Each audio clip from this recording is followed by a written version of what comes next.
Les biblioteques són uns equipaments que tots tenim a prop i ens ofereixen un munt de serveis per als quals, com a molt, només necessitem el carnet, però en cap cas diners. El servei de préstec de llibres és segurament el primer que ens ve al cap quan parlem de biblioteques, però hi ha moltes més coses que hi podem fer de franc. Enric Ventura, explica'ns quines són aquestes altres coses que podem fer a banda d'agafar llibres.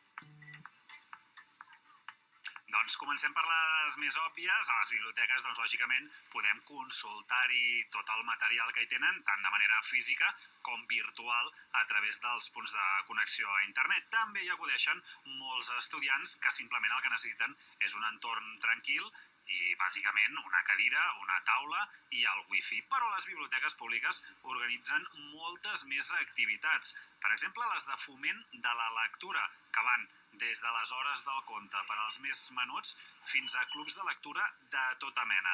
Aquí a Terrassa, les 6 biblioteques de la ciutat organitzen un total de 53 clubs de lectura diferents al llarg de l'any. Es diferencien per temàtiques, per edats i fins i tot n'hi ha per a persones amb capacitat diverses i per a persones que no tenen cap mena d'hàbit de lectura. Les biblioteques també organitzen molts cursos, especialment per trencar la bretxa digital, però també de català i de castellà.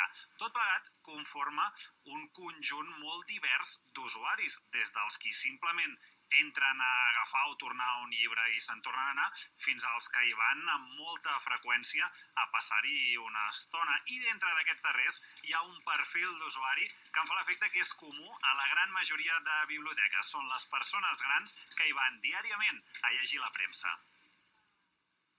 Les companyes que tenen les sales a qualsevol de les biblioteques poden dir noms i cognoms a les persones, i a les biblioteques de districte més, perquè és més proper, també hi ha menys públic, hi ha menys personal i al ser més barri aquesta proximitat hi és més, i amb noms i cognoms a la gent que va buscar premsa segur. Les carreres perquè ningú li agafi el diari abans que l'altre també hi són.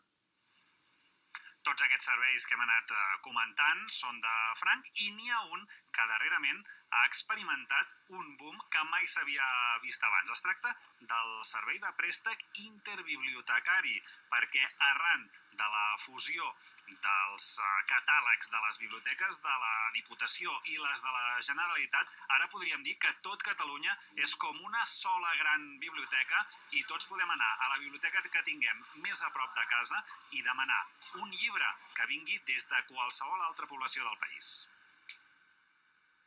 Ha sigut un boom i va esclatar el tema també perquè no vam poder assumir totes les biblioteques, tanta càrrega i tanta demanda, vam haver de fer un peron de servei. Teníem una persona dedicada a mitja jornada a fer el trànsit de llibres i ara hi tenim 2 persones a jornada completa.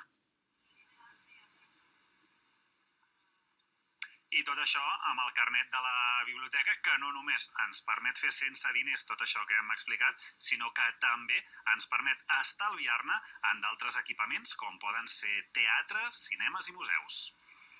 I fins i tot no has d'anar a vegades ni físicament a la biblioteca perquè hi ha molts tràmits que els pots fer online, per exemple, la reserva d'un llibre. Gràcies, Enric.